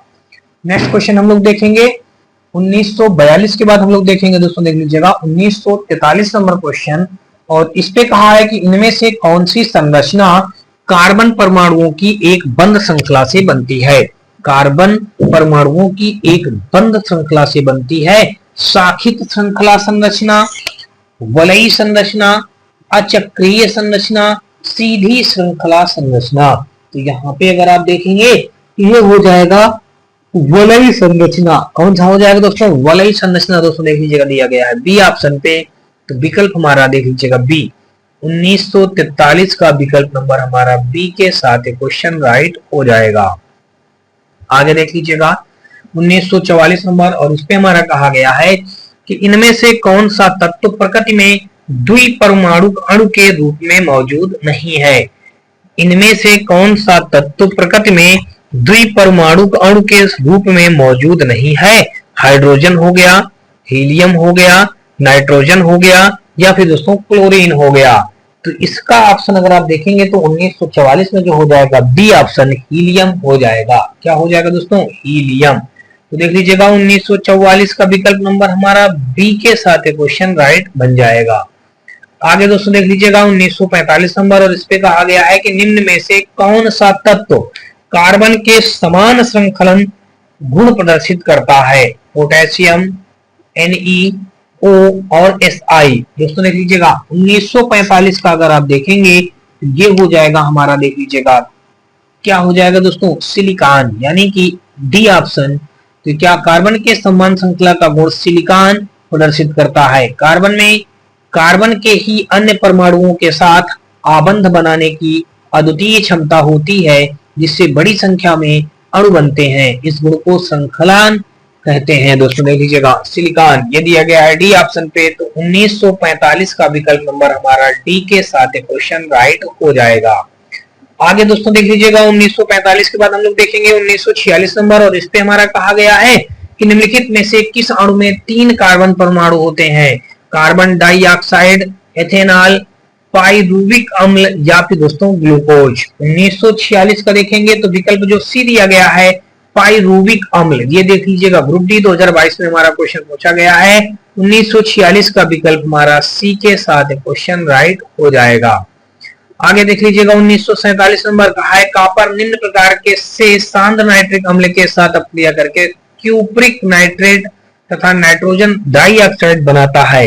तो दोस्तों देख लीजिएगा क्या बनाएगा, ये बनाएगा 1947 में दोस्तों हमारा विकल्प नंबर जो ए दिया गया है। देख लीजिएगा Cu4HNO3 इक्वल में CuNO3 का होल ट्वाइस Na2NO2 2H2O, ये दिया गया ए ऑप्शन पे। तो 1947 का विकल्प नंबर हमारा ए के साथ क्वेश्चन राइट हो जाएगा। आगे दोस्तों देख लीजिएगा 1948 नंबर, और इस पे हमारा कहा गया है कि क्या होता है जब CO2 गैस को चूने के पानी में प्रवाहित किया जाता है। एक काला अवक्षेप बनता है, या विलयन दुधिया हो जाता है, हरा रंग दिखाई देता है, कोई परिवर्तन नहीं होता है। तो रेलवे ग्रुप डी 2022 में हमारा पूछा हुआ क्वेश्चन है। तो दोस्तों क्या हो जाएगा, विलयन दुधिया हो जाता है। क्या हो जाएगा, विलयन दुधिया हो जाता है। ये 1948 का विकल्प नंबर हमारा बी के साथ क्वेश्चन राइट हो जाएगा। आगे दोस्तों देख लीजिएगा 1949 नंबर पे कहा है कि रासायनिक समीकरणों को संतुलित करने की आवश्यकता क्यों पड़ती है। तो रासायनिक समीकरणों को संतुलित करने के लिए दोस्तों उनके द्रव्यमान संरक्षण के नियम को संतुष्ट करने के लिए किया जाता है। किसमें दोस्तों, द्रव्यमान संरक्षण के नियम को संतुष्ट करने के लिए किया जाता है। तो ये हो जाएगा हमारा विकल्प नंबर 1949 का विकल्प नंबर हमारा बी के साथ क्वेश्चन राइट हो जाएगा। आगे दोस्तों देख लीजिएगा 1950 नंबर, और इस पे कहा है कि एक संतुलित रासायनिक समीकरण में अभिकारक को हमेशा तीर डॉट डॉट लिखा जाता है, तीर के दाईं ओर, के ऊपर, के नीचे, के बाईं ओर। 1950 का देखेंगे तो विकल्प हो जाएगा के बाईं ओर, ये दिया गया है डी ऑप्शन पे। तो 1950 का विकल्प नंबर हमारा डी के साथ क्वेश्चन राइट हो जाएगा। आगे दोस्तों देख लीजिएगा 1951 नंबर, और इस पे हमारा कहा गया है कि रासायनिक समीकरण में प्रतिक्रिया की स्थिति किस स्थान पर इंगित की जाती है। प्रतिक्रिया की स्थिति किस रासायनिक स्थान पर इंगित की जाती है, किस रासायनिक समीकरण की प्रतिक्रिया की स्थिति किस स्थान पर इंगित की जाती है। तो तीर के ऊपर या नीचे कहीं भी आप इंगित कर सकते हैं, तीर के ऊपर और नीचे, यानी कि 1951 का विकल्प नंबर हमारा ए के साथ क्वेश्चन राइट हो जाएगा। आगे देख लीजिएगा 1952 नंबर, इसमें कहा है कि कार्बन डाइऑक्साइड के सोडियम हाइड्रोक्साइड के जलीय विलयन में घोले जाने पर यह मिश्रण अपक्रिया करके जलीय सोडियम कार्बोनेट और तरल जल प्रदान करता है। निम्नलिखित में से कौन सा इस अपक्रिया के लिए सही संतुलित समीकरण है। दोस्तों ग्रुप डी 2022 में हमारा क्वेश्चन पूछा गया है, और यहाँ से अगर आप देखेंगे तो सही संतुलित समीकरण अगर देखेंगे तो दोस्तों देख लीजिएगा CO2, देखिए CO3, और देखिए O2 है तो O3 देख लीजिएगा। आगे 2NaOH, तो Na2 देखिए 2Na हो जाएगा। OH दोस्तों देख लीजिएगा OH यानी कि H2 हो जाएगा, और O भी हमारे दोस्तों देख लीजिएगा कितने हो जाएंगे, 2 1 3, देखिए 2 2 और 1 3, 3 O यहाँ पे भी हो जाएंगे। और यहाँ पे देखेंगे तो ये जो डी ऑप्शन दिया गया है यही हमारा समीकरण को संतुलित करेगा। राइट आंसर हो जाएगा हमारा 1952 का विकल्प नंबर डी। तो आगे दोस्तों देख लीजिएगा 1952 का हमारा डी के साथ क्वेश्चन राइट हो जाएगा। आगे दोस्तों देख लीजिएगा 1953 नंबर, और इस पे कहा गया है कि निम्नलिखित में से कौन सा कथन गलत है। गलत कथन हमको बताना है दोस्तों, देख लीजिएगा गलत कथन यहाँ पे दोस्तों जो हमारा हो जाएगा वो हो जाएगा दोस्तों, देख लीजिएगा यहाँ पे कहा है कि मेथेनोइक अम्ल बिछुआ पौधों की पत्तियों द्वारा स्रावित होता है। तो ये बात दोस्तों अगर आप देखेंगे तो ये जो हमारा हो जाएगा मेथेनोइक अम्ल बिछुआ पौधों की पत्तियों द्वारा स्रावित होता है, तो ये हो जाएगा हमारा, देख लीजिएगा यहाँ पे गलत हो जाएगा, मतलब सही हो जाएगा। ठीक है, सिरके में एसिटिक अम्ल पाया जाता है, सही कह रहा है। दांतों की सड़क तक शुरू होती है जब वह मुख pH 5.5 से कम हो जाता है, सही हो। सड़क जो लिखा है इसको सड़न होना चाहिए, सड़न तक शुरू होती है। फिर कह रहा है मुख में मौजूद जीवाणु मुख से बचे हुए भोजन कणों का विघटन करके क्षार उत्पन्न करते हैं। हाँ, ये बात दोस्तों हमारा क्या है, गलत कह रहा है। तो ये दिया गया दोस्तों, देख लीजिए डी दिया गया बी ऑप्शन पे। तो 1953 का विकल्प नंबर है यहाँ पे हमारा बी के साथ क्वेश्चन राइट हो जाएगा। आगे दोस्तों देख लीजिएगा 1954 नंबर, इसमें कहा है कि सिलिकॉन द्वारा निर्मित लंबी श्रृंखला वाले यौगिक डाट डाट होते हैं। सिलिकॉन द्वारा निर्मित लंबी श्रृंखला वाले यौगिक हमारे हो जाएंगे अति अभिक्रियाशील हो जाएंगे। क्या हो जाएंगे भाई, अति अभिक्रियाशील। ये 1954 का विकल्प नंबर हमारा सी के साथ क्वेश्चन राइट हो जाएगा। आगे दोस्तों देख लीजिएगा 1955 नंबर, और इस पे कहा है कि जब कोयले और पेट्रोलियम को अपर्याप्त वायु की उपस्थिति में जलाया जाता है तो कौन सी प्रदूषणकारी हानिकारक गैस उत्पन्न होती है। तो 1955 का देखेंगे तो विकल्प सी कार्बन मोनोऑक्साइड, देख लीजिए क्या हो जाएगा, कार्बन मोनोऑक्साइड। तो 1955 का विकल्प नंबर हमारा सी के साथ क्वेश्चन राइट हो जाएगा। आगे दोस्तों देख लीजिएगा 1956 नंबर में दिया गया कार्बन C4+ आयन बनाने में असमर्थ क्यों होता है। तो दोस्तों देख लीजिएगा 56 में अगर देखेंगे तो ये हो जाएगा हमारा, क्योंकि इसके निर्माण के लिए अधिक मात्रा में ऊर्जा की आवश्यकता होती है, इसलिए असमर्थ हो जाते हैं। दिया गया सी ऑप्शन पे। 1956 का विकल्प हमारा सी के साथ क्वेश्चन राइट हो जाएगा। रेलवे ग्रुप डी 2022 में हमारा पूछा हुआ क्वेश्चन है, और इस पे कहा गया है कि किसी रासायनिक समीकरण में संकेत को दर्शाता है। किसी रासायनिक समीकरण में संकेत AQ किसको दर्शाता है। किसी रासायनिक समीकरण में संकेत जो हमारा दिया गया AQ जलीय द्रव को दर्शाता है। यहाँ AQ का अर्थ है एक्यूशन, देख लीजिएगा एक्यूसियस, जिसका अर्थ है जल में विलयन। देख लीजिएगा इसका पूरा नाम होता है एक्यूशियन, AQ देख लीजिए AQUE, देख लीजिएगा AQUEOUS, एक्यूसिस, इसका मतलब होता है जल में विलयन। देखिए जल में आगे लीजिएगा विलयन, विलयन ये इसका मतलब होता है, ठीक है ना। तो इसका जलीय अवस्था या जल में विलयन देख लीजिएगा, दिया गया है 1957 का विकल्प नंबर बी। तो बी के साथ क्वेश्चन राइट हो जाएगा। 1958 देख लीजिएगा और इस पे कहा गया है कि निम्नलिखित कथनों में से कौन सा कथन सही है। क्लोरोफॉर्म में 3 कार्बन परमाणु होते हैं, मेथेन में 4 कार्बन परमाणु होते हैं, एथेनॉल में 3 कार्बन परमाणु होते हैं, एसिटिक अम्ल में 2 कार्बन परमाणु होते हैं। ये ग्रुप डी 2022 में ही पूछा हुआ क्वेश्चन है। 1958 नंबर में देखेंगे तो एसिटिक अम्ल में 2 कार्बन परमाणु होते हैं, दिया गया है डी ऑप्शन पे। तो 1958 का विकल्प नंबर हमारा डी के साथ क्वेश्चन राइट हो जाएगा। आगे दोस्तों देख लीजिएगा 1959 नंबर और इस पे कहा है कि शर्करा को अल्कोहल में परिवर्तित करने की प्रक्रिया निम्नलिखित में से क्या कहलाती है। ब्लीचिंग कहलाएगी, किण्वन कहलाएगी, ऑक्सीकरण कहलाएगी, पाश्चुरीकरण कहलाएगी। 1959 का अगर आप देखेंगे तो ये हो जाएगा विकल्प नंबर हमारा बी, किण्वन कहलाएगी। क्या कहलाएगी? किण्वन। दोस्तों देख लीजिएगा दिया गया है हमारा ये बी ऑप्शन पे। तो 1959 का विकल्प नंबर हमारा बी के साथ क्वेश्चन राइट हो जाएगा। आगे दोस्तों देख लीजिएगा 1960 नंबर और इसमें कहा है कि मीठे शीतल पेय यानी कि सॉफ्ट ड्रिंक का प्रमुख घटक है कार्बोनेट पानी, हाइड्रोक्लोरिक एसिड, फास्फोरिक एसिड या फिर दोस्तों कैफीन। तो इस क्वेश्चन का जो राइट आंसर हो जाएगा दोस्तों मैं आपको बता दूं कि 1960 में जो हो जाएगा कार्बोनेट पानी। देखिए कार्बोनेटेड पानी देख लीजिएगा दिया गया है कार्बोनेटेड पानी ए ऑप्शन पे। तो 1960 का विकल्प नंबर हमारा ए के साथ क्वेश्चन राइट हो जाएगा। अगला क्वेश्चन दोस्तों देख लीजिएगा और अगला क्वेश्चन दोस्तों देख लीजिएगा हमारा ये दिया दोस्तों देख लीजिएगा यहाँ पे हमारा 1961 नंबर क्वेश्चन पे दिया गया है। कहा गया है कि निम्नलिखित में से कौन सा कथन सत्य या सत्य है। ये बात पूछा गया है कौन सा या से कथन सत्य है। 114 तत्वों में से 32 अधातुएं हैं और अन्य अयस्क हैं। ये बताया गया है विकल्प नंबर ए पे हमारा बताया गया है।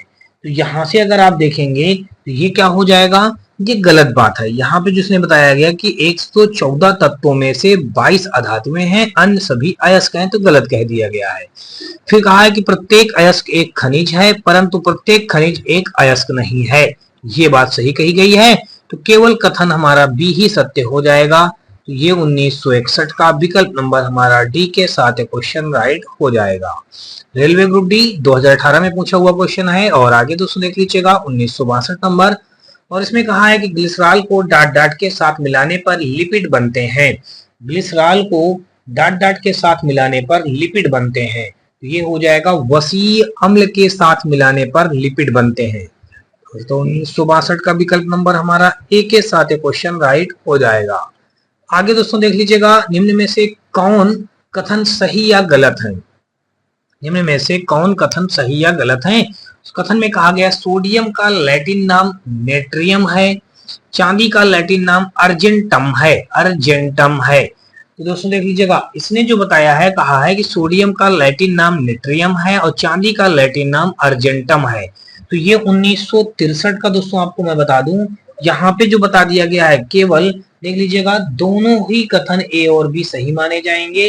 सोडियम का लैटिन नाम दोस्तों नेट्रियम है जिसका संकेत होता है दोस्तों Na से डिनोट करते हैं।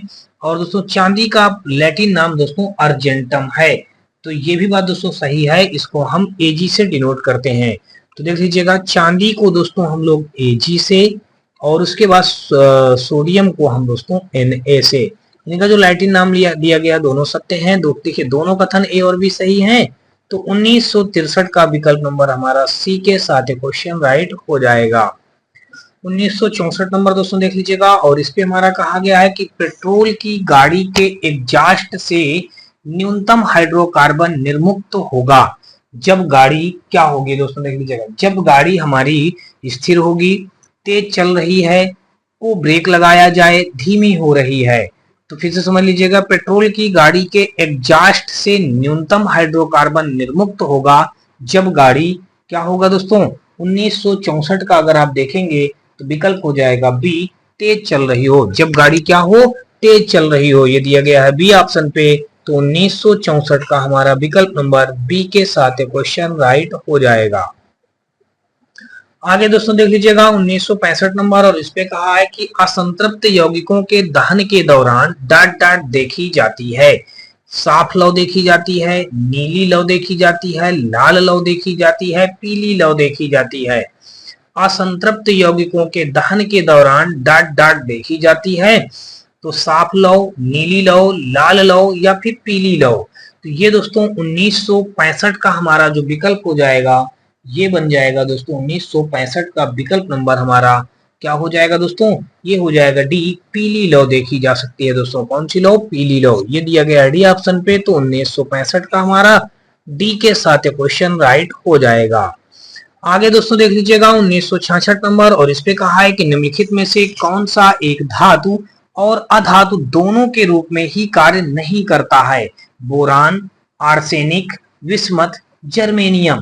तो दोस्तों ये 1966 का जो हमारा दिया गया है, ये दिया गया है सी ऑप्शन, बिस्मथ। दोस्तों देख लीजिए क्या हो जाएगा, बिस्मथ जो हमारा है दोस्तों, वो हमारा धातु और अधातु दोनों के रूप में ही कार्य नहीं करता है। कौन? बिस्मथ। ये एलपीएन टेक्नीशियन 2018 में हमारा पूछा हुआ है क्वेश्चन है। देख लीजिएगा भाई फिर से, जो धातु और अधातु दोनों के रूप में कार्य नहीं करता है वो हो जाएगा बिस्मथ। विकल्प नंबर हमारा सी के साथ क्वेश्चन राइट हो जाएगा। 1967 नंबर में कह रहा निम्न का मिलान कीजिए। अब दोस्तों देख लीजिएगा इसका सही मिलान हमको करना है, तो इसका जो सही मिलान हो जाएगा देख लीजिएगा, निकिल। निकिल दोस्तों हमारा एक प्रकार का कठोर होता है, संक्षारण रोधी होता है तथा स्टील की प्लेटिंग में भी प्रयोग किया जाता है। ये दिया गया हमारा देख लीजिएगा एक का हमारा सी के साथ ही राइट बनेगा। दूसरा दोस्तों देखेंगे पीतल। पीतल जो दोस्तों हमारा होता है वो रेडिएटर होता है, वाटर कूलिंग प्रणाली है एक प्रकार की। तो ये दो का दोस्तों देखेंगे तो विकल्प हो जाएगा ए ऑप्शन। देख लीजिएगा दो का हमारा हो जाएगा ए। तो अगला दोस्तों देख लीजिएगा ब्रांज में आ जाएगा हमारा बियरिंग, गियर्स और प्रोपेलर्स। तो ये तीन का हो जाएगा हमारा विकल्प नंबर बी के साथ क्वेश्चन राइट हो जाएगा। तो ये दोस्तों देख लीजिएगा दिया गया सी ऑप्शन पे, तो विकल्प नंबर 1967 का हमारा सी के साथ क्वेश्चन राइट हो जाएगा। आगे दोस्तों देख लीजिएगा 1968 नंबर, और इस पे हमारा देख लीजिएगा दिया गया है कि भोपाल त्रासदी किस गैस के रिसाव का परिणाम था? सोडियम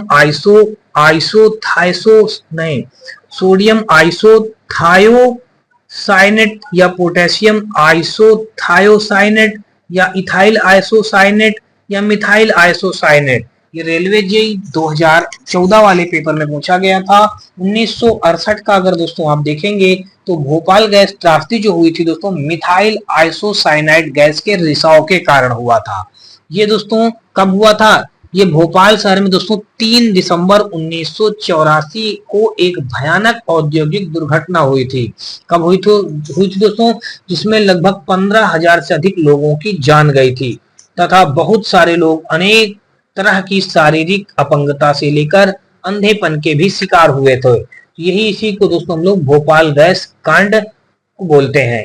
इसमें कौन सी गैस का रिसाव हुआ था? मिथाइल आइसोसाइनाइड गैस का रिसाव हुआ था, जो कि यह है दोस्तों जहरीली गैस इसको बोला जाता है। अब दोस्तों देख लीजिएगा, ये दोस्तों ये क्या थी? एक प्रकार से कीटनाशक, मतलब दवा बनाने के लिए, कीटनाशक बनाने के लिए इसका प्रयोग किया जाता था। किसका? मिथाइल आइसोसाइनाइड का। ये हो जाएगा राइट आंसर। तो 1968 का दोस्तों देखेंगे तो विकल्प हो जाएगा डी। इसका जो हुआ था दिसंबर देख लीजिएगा 3 दिसंबर 1984 को हुआ था। 3 दिसंबर 1984 को हुआ था। तो ये हमारा कहाँ पे हुआ था? भोपाल में हुआ था। तो ये दोस्तों देख लीजिएगा 3 दिसंबर 1984 को भोपाल में हुआ था। इसमें लगभग देख लीजिएगा लगभग 15,000 लोगों की जान गई थी। लगभग कितने? 15,000 लोगों की जान गई थी, गई थी। ठीक है, समथिंग दोस्तों, ठीक है ना। चलिए अगला पॉइंट देख लीजिएगा, और अगला हमारा दिया गया निम्न में से कौन सा कथन त्रुटिपूर्ण है? ब्लीचिंग पाउडर एक फीका पीला पाउडर है। सूखा NH3 गैस लाल लिटमस को नीले रंग में बदल देता है। वर्षा जल का pH लगभग 7 के करीब होता है। अम्ल वर्षा का pH 5.6 के करीब होता है। तो 1969 का अगर दोस्तों आप देखेंगे विकल्प हो जाएगा हमारा बी। देख लीजिएगा उपरोक्त समस्त कथन इसमें सत्य हो जाएंगे। तो ये हो जाएगा, देख लीजिएगा ब्लीचिंग पाउडर का एक फीका पीला पाउडर है। सूखा NH3 गैस लाल लिटमस को नीले रंग में बदल देता है। वर्षा जल का pH 7 के करीब होता है। तो ये हो जाएगा हमारा, देख लीजिएगा, उपरोक्त समस्त कथन सत्य है। ये बी वाला जो दिया गया है 1969 का विकल्प नंबर हमारा बी के साथ क्वेश्चन राइट हो जाएगा। आगे दोस्तों देख लीजिएगा 1970 नंबर, और इसमें कहा है कि निम्नलिखित गैसों में से किसकी वजह से ब्रेड या केक फूलता है और नरम और सुगंधित बन जाता है। निम्नलिखित गैसों में से किसकी वजह से ब्रेड या केक फूलता है और नरम और सुगंधित बन जाता है। CO, H2, CO2, O2। तो दोस्तों देख लीजिएगा 1970 में अगर आप देखेंगे तो ये हो जाएगा CO2। देख लीजिएगा, ब्रेड या केक फूलता और नरम हो जाता ब्रेड या केक, तो उसमें क्या हो जाएगा, CO2 की मदद से। देख लीजिएगा 1970 का हमारा विकल्प नंबर सी हो जाएगा CO2। CO2 आप जान लीजिएगा दोस्तों, इस क्वेश्चन का राइट आंसर हो जाएगा। और अगला देख लीजिएगा 1971 नंबर, कहा है कि निम्नलिखित में से किसने रासायनिक संयोजन के दो महत्वपूर्ण नियमों की स्थापना करके रासायनिक विज्ञान की नींव रखी थी। अर्नेस्ट रदरफोर्ड ने, डेमोक्रिटस ने, जोसेफ एल प्राउस्ट ने, एंटोइन एल लेवोजियर ने। तो दोस्तों 1971 का जो हमारा हो जाएगा, ये हो जाएगा दोस्तों, देख लीजिएगा D option, Antoine L Lavoisier ने। दोस्तों क्या थे, इन्होंने ही रासायनिक संयोजन के दो महत्वपूर्ण नियमों की स्थापना करके रासायनिक विज्ञान की नींव रखी थी। कौन दोस्तों, एंटोइन एल लेवोजियर। देख लीजिएगा दिया गया डी ऑप्शन पे, तो 1971 का हमारा डी के साथ क्वेश्चन राइट हो जाएगा। आगे देखेंगे 1972 नंबर, इसमें कहा है कि असंतुलित रासायनिक समीकरण को क्या कहा जाता है। जटिल रासायनिक समीकरण कहा जाएगा, कंकाल रासायनिक समीकरण कहा जाएगा, प्राकृतिक रासायनिक समीकरण कहा जाएगा, रफ रासायनिक समीकरण कहा जाएगा। तो ये 1972 का अगर आप देखेंगे तो बी ऑप्शन, कंकाल रासायनिक समीकरण कहा जाएगा।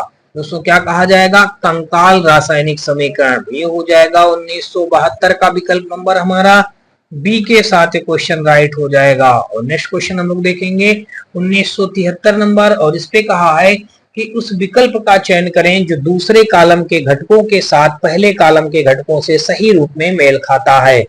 तत्व जो निश्चित अनुपात में मिश्रित होते हैं क्या कहलाते हैं। दोस्तों मैं आपको बता दूं कि जो तत्व जो निश्चित अनुपात में मिश्रित होते हैं तो वो हमारे कहलाएंगे दोस्तों स्थिर अनुपात का नियम कहलाएंगे। यानी कि ए को अगर हम मैच करा दें थर्ड के साथ, देख लीजिएगा ए को मैच करा दें हम थर्ड के साथ, फिर उसके बाद परमाणु विखंडित नहीं हो सकते हैं। बी वाला दोस्तों देख लीजिएगा, परमाणु विखंडित नहीं हो सकते हैं, ये हो जाएगा डाल्टन का परमाणु सिद्धांत। यानी कि बी हो जाएगा हमारा, देख लीजिएगा फर्स्ट के साथ हो जाएगा। फिर दोस्तों देख लीजिएगा सल्फेट और ऑक्सालेट आयन ऋणात्मक होते हैं, जबकि मैग्नीशियम जो हमारा हो जाएगा वो मैग्नीशियम और अमोनिया आयन धनात्मक होते हैं। ये इसके लिए राइट हो जाएगा और ये हमारा इसके लिए राइट हो जाएगा। यानी कि सी का अगर देखेंगे तो फोर्थ हो जाएगा, देख लीजिएगा सी का हमारा फोर्थ हो जाएगा। और उसके बाद दोस्तों देखेंगे तो सी के बाद हम देखेंगे डी का हमारा 5 वो हो जाएगा, थर्ड हो जाएगा। दोस्तों देख लीजिएगा थर्ड नहीं दोस्तों, यहाँ पे क्या हो जाएगा, सेकंड हो जाएगा।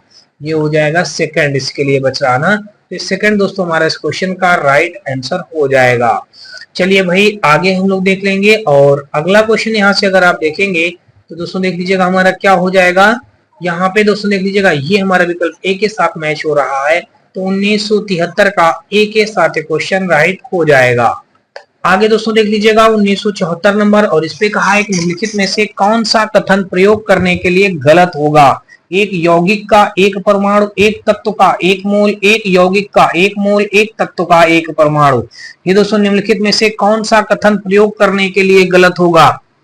तो 1974 में अगर आप देखेंगे तो इसमें जो दिया गया एक यौगिक का एक परमाणु दोस्तों जो दिया गया है, निम्नलिखित में से कौन सा कथन प्रयोग करने के लिए गलत होगा। तो एक यौगिक का एक परमाणु प्रयोग करने के लिए गलत होगा। तो 1974 का विकल्प हमारा ए के साथ क्वेश्चन राइट हो जाएगा।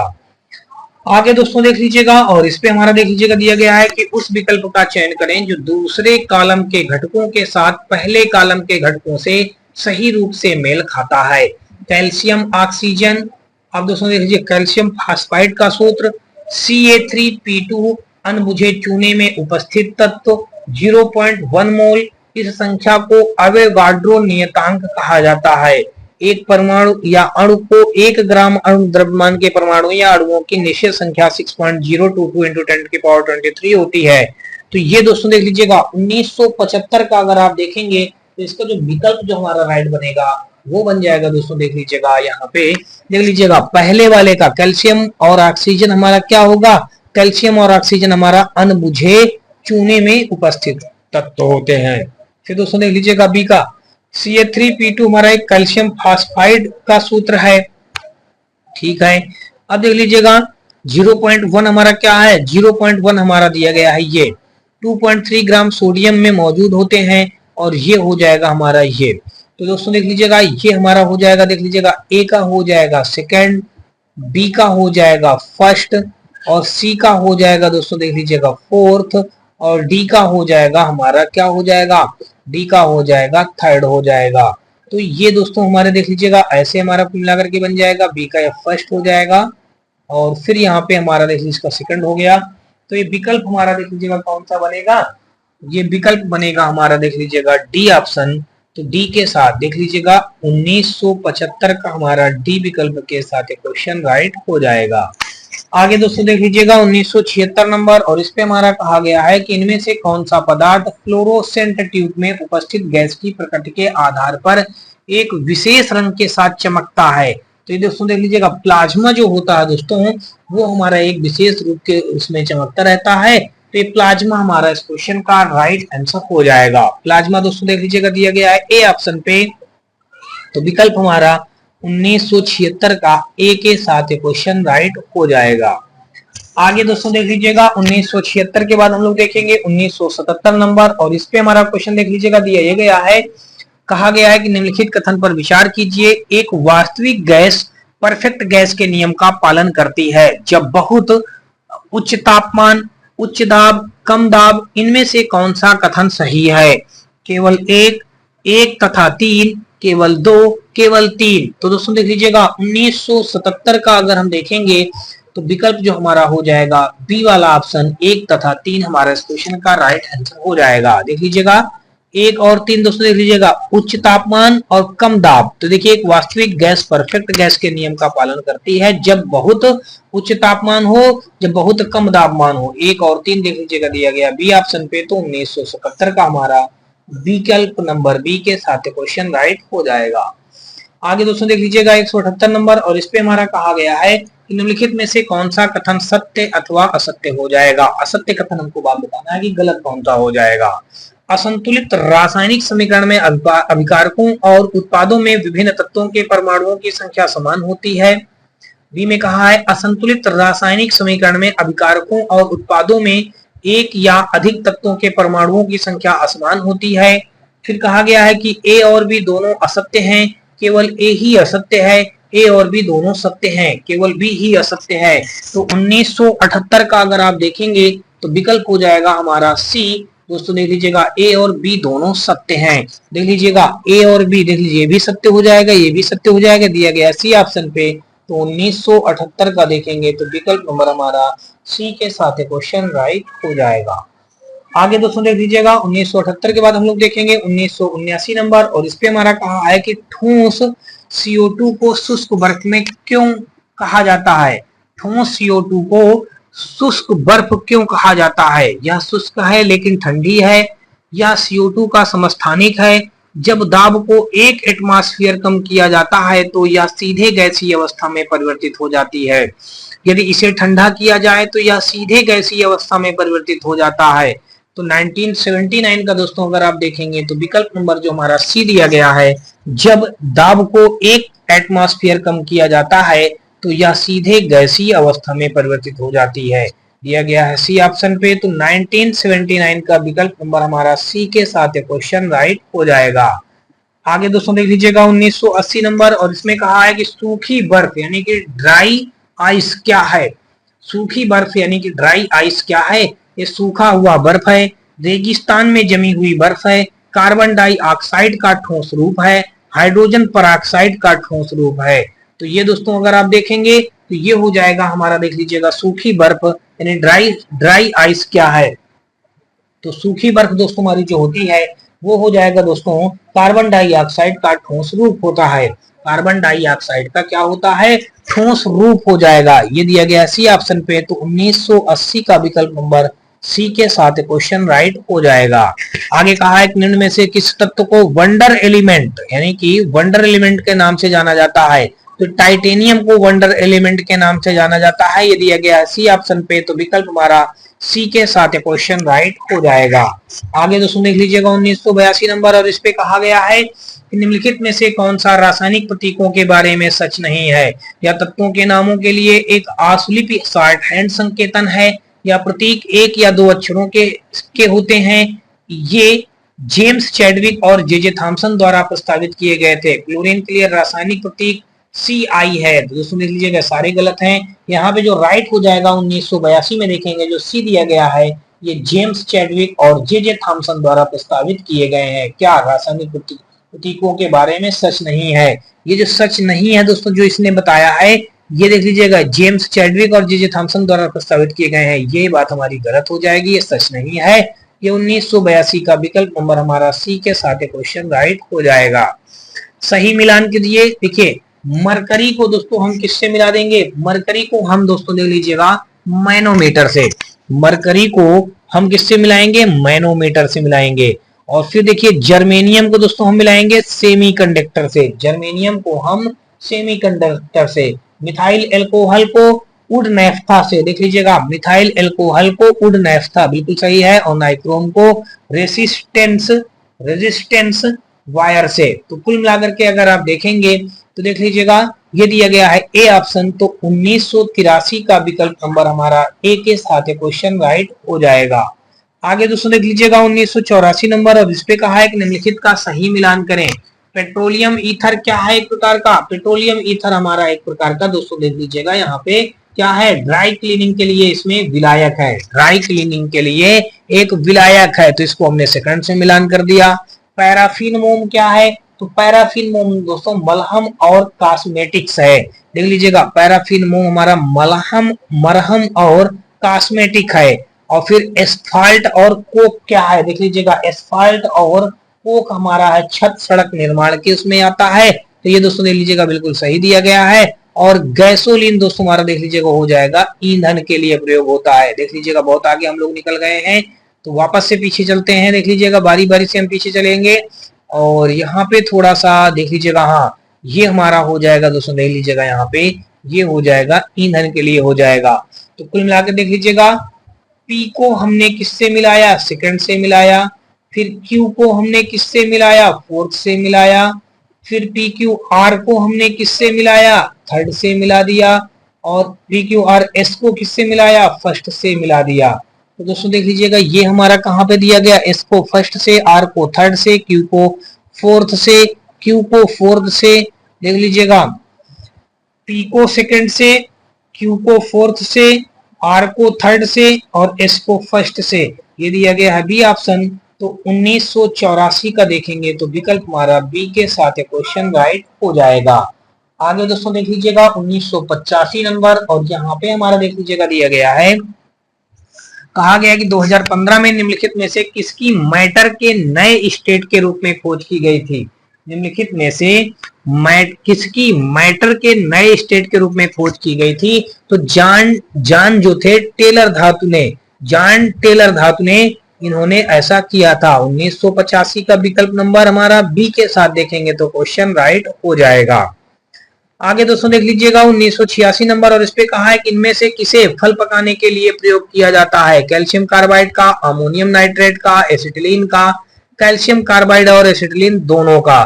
तो 1986 का अगर आप देखेंगे तो विकल्प जो दिया गया है डी, कैल्शियम कार्बाइड और एसिटिलीन दोनों का हम लोग फल पकाने के लिए प्रयोग किया जाता है। कैल्शियम कार्बाइड और एसिटिलीन दोनों का। तो ये हो जाएगा 1986 का विकल्प नंबर हमारा डी के साथ क्वेश्चन राइट हो जाएगा। आगे दोस्तों देख लीजिएगा 1987 नंबर, और इस पे कहा है कि दो अस्थिर तरल पदार्थों मेथिल अल्कोहल और एसीटोन को अलग करने के लिए किस प्रक्रिया का प्रयोग किया जाता है? इसमें दोस्तों हम लोग आंशिक आसवन का प्रयोग करते हैं। किसका प्रयोग करेंगे दोस्तों? आंशिक आसवन का हम लोग इसमें प्रयोग करेंगे। तो ये दिया गया है विकल्प नंबर हमारा ए पे। तो 1987 का विकल्प ए के साथ क्वेश्चन राइट हो जाएगा। 1988 देख लीजिएगा, और इस पे कहा है कि क्लोरोफार्म सोल्यूशन में नाइट्रोजन के किस ऑक्साइड का प्रयोग किया जाता है। तो नाइट्रोजन के दोस्तों ये नाइट्रोजन पेंटोक्साइड का प्रयोग किया जाता है, नाइट्रोजन पेंटोक्साइड। ये हो जाएगा 1988 का विकल्प नंबर हमारा डी के साथ क्वेश्चन राइट हो जाएगा। आगे दोस्तों देख लीजिएगा 1989 नंबर, शुद्ध पानी किस प्रकार का विद्युतीय चालक है। शुद्ध पानी किस प्रकार का विद्युतीय चालक है। तो शुद्ध पानी दोस्तों हम आपको बता दें, ये हमारा जो शुद्ध पानी, देखिए शुद्ध पानी किस प्रकार का विद्युतीय चालक है। तो ये खराब प्रकार का विद्युतीय चालक है। तो ये 1989 का विकल्प हमारा सी के साथ क्वेश्चन राइट हो जाएगा। आगे देख लीजिएगा 1990 नंबर में हम देखेंगे, और 1990 नंबर में दोस्तों देख लीजिए कहा है कि निम्नलिखित को मिलान करें और सही कोड का चयन कीजिए। क्विक लाइन देख लीजिएगा, क्विक लाइन के लिए हम क्या प्रयोग करेंगे देख लीजिएगा। क्विक लाइन के लिए हम लोग अगर देखेंगे तो ये हो जाएगा दोस्तों देख लीजिएगा, क्विक लाइन के लिए CaO देख लीजिएगा, क्विक लाइन के लिए CaO। इस स्लेक्ट लाइन के लिए ये हम प्रयोग करेंगे, देख लीजिए स्लेक्ट लाइन के लिए हम प्रयोग करेंगे CaOH का होल ट्वाइस देख लीजिएगा। अब देखिए यूरिया के लिए जो हम लोग प्रयोग करेंगे वो हम लोग प्रयोग करेंगे Na2CO3। क्या प्रयोग करेंगे Na2CO3। अब दोस्तों देख लीजिएगा, अब वॉशिंग सोडा के लिए हम लोग प्रयोग करेंगे यहाँ पे दोस्तों देख लीजिएगा P। ये दोस्तों देख लीजिएगा मौजूद है हमारा बी ऑप्शन पे। तो 1990 का अगर दोस्तों देखेंगे देख लीजिएगा 1990 का यहाँ पे देख लीजिएगा सी के लिए, यूरिया के लिए दोस्तों हमारा थोड़ा सा हम लोग गलती कर रहे हैं। यूरिया के लिए देख लीजिएगा हमारा ये गलत है, यहाँ पे यूरिया के लिए हम लोग देखिए किसका प्रयोग करेंगे, ये इसको हटा दीजिएगा, इसका हटा दीजिएगा, ठीक है ना। यूरिया के लिए हम लोग प्रयोग करेंगे दोस्तों देख लीजिएगा, ये गलत कर दे रहे थे। यूरिया के लिए हम प्रयोग करेंगे ये दोस्तों देख लीजिएगा ये पी वाला प्रयोग करेंगे, और वॉशिंग सोडा के लिए इसका प्रयोग किया जाता है Na2CO3 का। सोडियम देख लीजिएगा यहाँ पे, अब देखेंगे तो ये मैच कर रहा हमारा सी ऑप्शन पे। तो डी के लिए हम क्यू का प्रयोग करेंगे, तो यहाँ पे 1990 का विकल्प नंबर हमारा डी के साथ क्वेश्चन राइट हो जाएगा। डी नहीं दोस्तों, सी के साथ क्वेश्चन राइट होगा। देख लीजिएगा कौन सा ऑप्शन राइट होगा, यहाँ पे सी के साथ क्वेश्चन राइट हो जाएगा। और अगला देख लीजिएगा 1991 नंबर, और इस पे कहा है कि आधुनिक रसायन शास्त्र का जनक किसे माना जाता है। आधुनिक रसायन शास्त्र का जनक दोस्तों जिसे हम मानते हैं वो होता है एंटोनी लेवोजियर। देख लीजिएगा आधुनिक रसायन शास्त्र का जनक एंटोनी लेवोजियर को माना जाता है। तो ये 1991 का विकल्प नंबर हमारा डी के साथ क्वेश्चन राइट हो जाएगा। 1992 में देख लीजिएगा कहा है कि समुद्र में फैले तेल को हटाने के लिए तेल जयपर तकनीक किसके द्वारा विकसित की गई है। IIT द्वारा, TERI द्वारा, CSE द्वारा या इसरो द्वारा। तो 1992 का देखेंगे तो ये हो जाएगा दोस्तों, आपको बता दें कि बी ऑप्शन में जो दिया गया है TERI। TERI का पूरा नाम होता है दोस्तों देख लीजिएगा ऊर्जा एवं संसाधन संस्थान, the energy and resource institute. देख लीजिएगा द यहाँ पे TE देख लीजिएगा TE देख लीजिएगा TE, फिर आगे RI, इसका फुल नेम हो जाएगा the energy ENERGY, the energy and resource RESOURCE, resource institute ये हो जाएगा। अब आगे दोस्तों देख लीजिएगा ये हमारा दोस्तों देख लीजिएगा इसका ये हो जाएगा।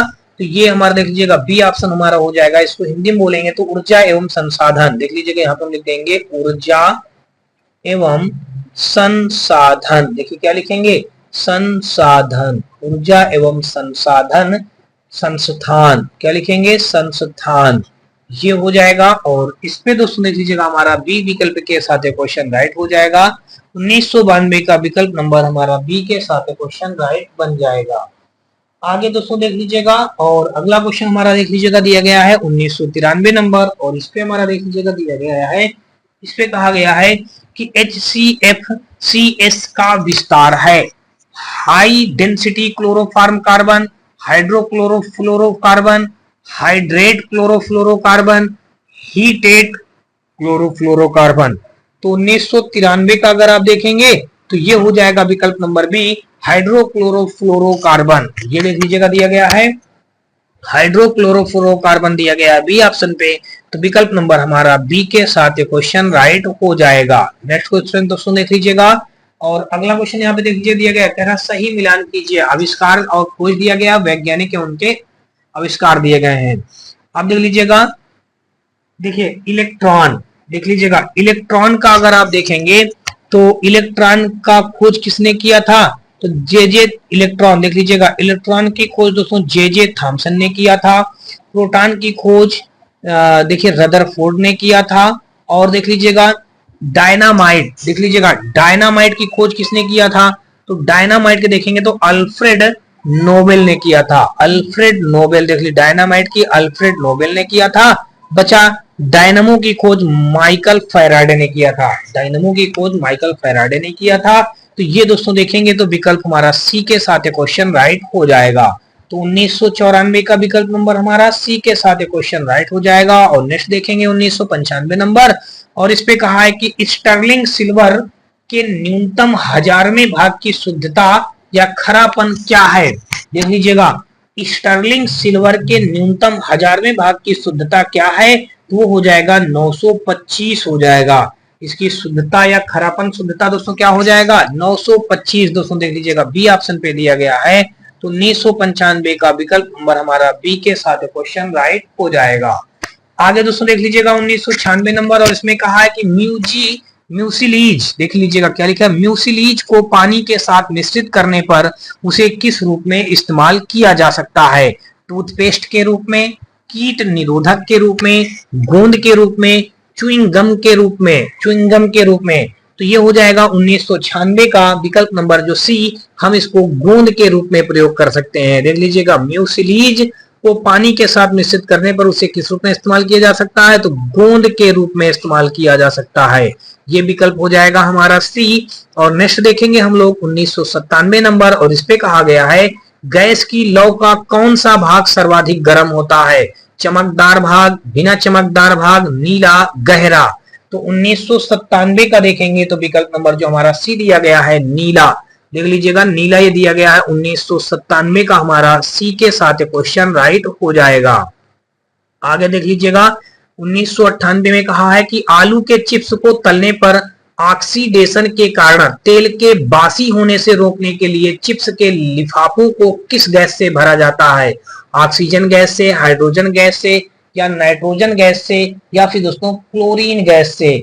क्लोरीन गैस से दोस्तों मैं आपको बता दूं, देख लीजिए जो आलू के चिप्स आप लोग दुकानों से 5 रुपए 10 रुपए का पैकेट लेते हैं, तो उनमें दोस्तों देखते होंगे कि मतलब क्या रहता है, चिप्स वगैरह बहुत कम भरे रहते हैं, लेकिन उसमें पूरा फूला फूला हुआ होता है, उसमें गैस बहुत सारी भरी होती है। तो वही गैस के बारे में पूछा गया है कि उसके में गैस कौन सी भरी होती है, तो वो दोस्तों नाइट्रोजन गैस भरी होती है। कौन सी गैस भरी होती है, नाइट्रोजन गैस भरी रहती है। तो यहाँ पे दोस्तों देखेंगे तो विकल्प नंबर हमारा क्या हो जाएगा, तो ये हो जाएगा सी के साथ क्वेश्चन राइट हो जाएगा। तो दोस्तों देख लीजिएगा 1998 का विकल्प नंबर हमारा सी के साथ क्वेश्चन राइट हो जाएगा। तो चलिए भाई आगे देख लेते हैं 1998 के बाद हम लोग देखेंगे 1999 नंबर, और इस पे कहा है कि जब अग्निशामक की नोब को दबाया जाता है तो कार्बन डाइऑक्साइड गैस का उत्पादन करने के लिए डाट डाट अम्ल डाट डाट में मिल जाता है। तो किस में मिल जाएगा दोस्तों देख लीजिएगा, तो ये मिल जाएगा सल्फ्यूरिक अम्ल, सोडियम हाइड्रोजन कार्बोनेट में मिल जाता है। दोस्तों देख लीजिएगा सल्फ्यूरिक अम्ल और सोडियम, सल्फ्यूरिक अम्ल में और सोडियम हाइड्रोजन कार्बोनेट में मिल जाता है। तो ये 1999 का विकल्प नंबर हमारा सी के साथ क्वेश्चन राइट हो जाएगा। आगे देख लीजिएगा 2000 नंबर क्वेश्चन में दिया गया, कहा गया कि निम्नलिखित में से कौन सा जैव रेत पानी फिल्टर के संदर्भ में सही नहीं है। यह रोग जनकों को निष्क्रिय करता है या मारता है, अवसादन के बड़े कणों को हटाता है, निस्पंदन छोटे कणों को हटता है, उच्च गुणवत्ता वाला पानी हमेशा सुनिश्चित होता है। तो 2000 नंबर का क्वेश्चन देखेंगे तो विकल्प हो जाएगा हमारा डी, उच्च गुणवत्ता वाला पानी हमेशा सुनिश्चित होता है। ये हो जाएगा 2000 नंबर का दोस्तों देख लीजिएगा डी के साथ क्वेश्चन राइट हो जाएगा। तो होप सो दोस्तों आपको अभी तक मेरे द्वारा बताए गए सारे क्वेश्चन अच्छी तरीके से समझ में आए होंगे। फिर भी दोस्तों मैं आपको बता दूं, किसी भी क्वेश्चन में किसी प्रकार का कोई डाउट हो तो आप मुझे कमेंट सेक्शन में कमेंट करके बता सकते हैं। और वीडियो का दोस्तों कोई भी पार्ट थोड़ा सा भी पसंद आए तो आप हमारी वीडियो को लाइक करिएगा, अपने दोस्तों ज्यादा से ज्यादा शेयर करिएगा। साथ में दोस्तों यदि आप चैनल पे पहली बार आए हो तो चैनल को सब्सक्राइब कर बेल घंटी जरूर दबा लीजिएगा। और दोस्तों आप हमारे WhatsApp channel, Telegram channel, WhatsApp group से भी जुड़ सकते हैं। इन सब का लिंक दोस्तों आपको हमारे इसी वीडियो के डिस्क्रिप्शन पे मिल जाएगा, जहां से आप लोग आसानी से जुड़ सकते हैं। ग्रुप में जुड़ने से दोस्तों आपको ढेरों प्रकार के बेनिफिट मिलेंगे, जैसे कि दोस्तों आपको हर रोज का करंट अफेयर मिलता रहेगा, साथ में दोस्तों डेली क्लास नोट्स का हल सहित पीडीएफ मिलता रहेगा। और दोस्तों आपको किसी सब्जेक्ट में कोई डाउट होता है तो अपना डाउट हमारे ग्रुप में भेज करके उसका सोल्यूशन ले सकते हैं। साथ में दोस्तों आपको किसी प्रकार की कोई बुक वगैरह चाहिए तो उन सभी प्रकार की बुकों को भी आप हमसे फ्री ऑफ कॉस्ट उनका पीडीएफ प्राप्त कर सकते हैं।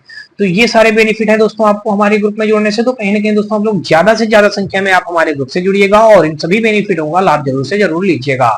तो चलिए दोस्तों हम लोग मिलते हैं नेक्स्ट वीडियो में नेक्स्ट पार्ट के साथ। दोस्तों इसके बाद मैं आपको बता दूं कि केमिस्ट्री का हमारा बस एक ही पार्ट और बचा है, जो कि दोस्तों अगले पार्ट में 21वें वाले पार्ट में वो चैप्टर हमारा यानी कि केमिस्ट्री पूरी तरीके से फिनिश हो जाएगी। और दोस्तों मिलते हैं नए पार्ट में, तब तक के लिए दोस्तों जय हिंद।